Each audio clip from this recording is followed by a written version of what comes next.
আচ্ছা, আমরা বলতেছিলাম এই যে RBC RBC inclusion containing RBC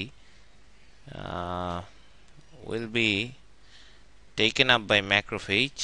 থ্যালাসেমিয়াতে inclusion containing RBC, কিন্তু অনেক সময় আরবিসি ওল্ড হয়ে যায় 120 দিন পর, সেক্ষেত্রেও কিন্তু স্প্লিনিক ম্যাক্রোফেজ এই আরবিসি কে রিমুভ করে ফেলবে।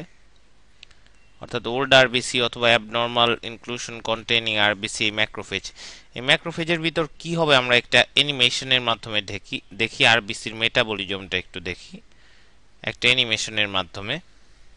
এবং এই অ্যানিমেশনটা একটু পরে আবার রিপিট করা হয়েছে যাতে করে যারা ভিউয়ার্স তাদের মাইন্ডে এটা একদম সেট হয়ে যায়। এটা ইন্টেনশনাল রিপিট বলা যেতে পারে, ইন্টেনশনালি এই অ্যানিমেশনটা রিপিট করা হয়েছে। তো আমরা দেখি যে এই হচ্ছে একটা ম্যাক্রোফেজ, আমরা দেখতে পাচ্ছি এটা হচ্ছে একটা ম্যাক্রোফেজ। সে আরবিসি কে ফ্যাগোসাইটোসিস করে নিল, আরবিসি কে ফ্যাগোসাইটোসিস করে নিল। ফ্যাগোসাইটোসিস করার পর ম্যাক্রোফেজের ভিতর হিমোগ্লোবিন মলিকুল রিলিজ হলো। এই হিমোগ্লোবিন মলিকুল তোমরা দেখতে পাচ্ছ। তারপর হচ্ছে এই হিমোগ্লোবিন থেকে কিন্তু আয়রন চলে আসলো, এবং আয়রনটা স্টোর থাকতে পারে অথবা এই আয়রনটা বিভিন্ন যেমন আরবিসি ট্রান্সফারিন সার্কুলেশন এন্টার করে ট্রান্সফারিনের সাথে বাইন্ড করে এটা বোন ম্যারোতে যেতে পারে, লিভারের হেপাটোসাইটে যেতে পারে, লিভারের কাপফার সেলে যেতে পারে, স্প্লিনের ম্যাক্রোফেজে যেতে পারে, অথবা বোন ম্যারোতে আরবিসি প্রিকারসার্সে যেতে পারে ট্রান্সফারিনের সাথে বাইন্ড করে, অথবা এটা ম্যাক্রোফেজে এখানকার ম্যাক্রোফেজে ফেরিটিন হিসেবে স্টোর থাকতে পারে। তো হিমটা হিম অক্সিজেনেজের মাধ্যমে বিলিভার্ডিনে কনভার্ট হলো।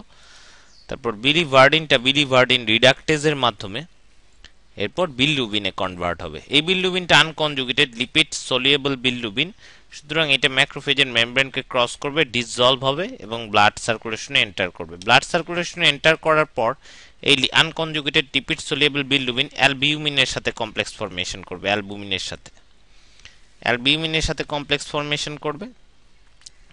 এই বিলিরুবিনকে ইনডাইরেক্ট বিলিরুবিনও বলা হয়, কারণ এটা ভ্যান্ডারবার্গ রিঅ্যাকশন নেগেটিভ, এটাকে ইনডাইরেক্ট বিলিরুবিন বলা হয়। এটা অ্যালবুমিনের সাথে কমপ্লেক্স তৈরি করবে, এবং এই বিলিরুবিন এবং অ্যালবুমিন কমপ্লেক্স হেপাটোসাইটে ট্রান্সপোর্টার আছে, তাদের সাইনোসয়েডাল সারফেস দিয়ে হেপাটোসাইট, লিভারের যে হেপাটোসাইট আছে তারা এই বিলিরুবিনকে আপটেক করে নেবে। আনকনজুগেটেড বিলিরুবিনকে আপটেক করার পর তারা এই বিলিরুবিনকে কনজুগেটেড বিলিরুবিনে কনভার্ট করবে, এবং যে এনজাইমটা রেসপন্সিবল এর জন্য সেটা হচ্ছে uridine glucuronyl transferase, UGT, uridine diphosphate glucuronyl transferase.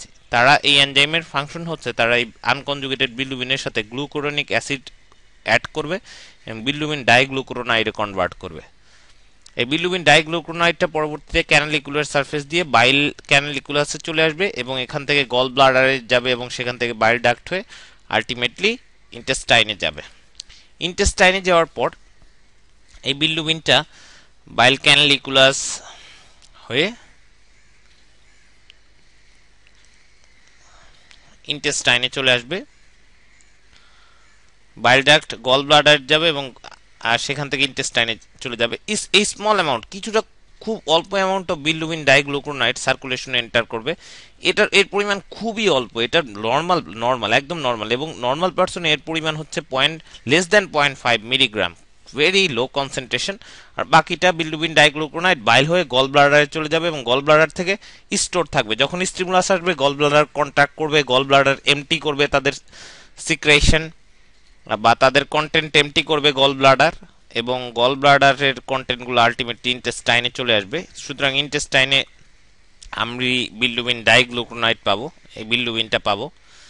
এই বিলিরুবিন ডাইগ্লুকুরোনাইড ইন্টেস্টাইনে পাবো, কিন্তু কিছুটা যে ব্লাড সার্কুলেশনে এই বিলিরুবিনটা এন্টার করলো এটা ভ্যান্ডারবার্গ রিঅ্যাকশন পজিটিভ, এই জন্য এটাকে ডাইরেক্ট বিলিরুবিনও বলা হয়। এটা এখন আমাদের কনসার্ন না। এই বিলিরুবিন যেটা ইন্টেস্টাইনে এন্টার করবে বিলিরুবিন গ্লুকুরোনাইড, তার উপর ব্যাকটেরিয়ার অসংখ্য ব্যাকটেরিয়াল এনজাইম কাজ করবে এবং একটা গ্রুপ অফ কম্পাউন্ডে কনভার্ট করবে, সেটাকে বলে ইউরোবিলিনোজেন। এখানে দেখানো হয়েছে ইউরোবিলিনোজেনের ম্যাক্সিমাল 80% ইউরোবিলিনোজেন স্টুলে এন্টার করে, আর কিছু ইউরোবিলিনোজেন এখানে দেখানো হয়নি, সেটা হচ্ছে পোর্টাল সার্কুলেশনে এন্টার করবে এবং সেখান থেকে আবার তোমার হেপাটোসাইটে চলে যাবে ম্যাক্সিমাম, এবং কিছু ইউরোবিলিনোজেন হেপাটোসাইটকে বাইপাস করে তোমার চলে যাবে, হেপাটোসাইটকে বাইপাস করে চলে যাবে হচ্ছে তোমার হেপাটোসাইটকে বাইপাস করে চলে যাবে তোমার সিস্টেমিক সার্কুলেশনে।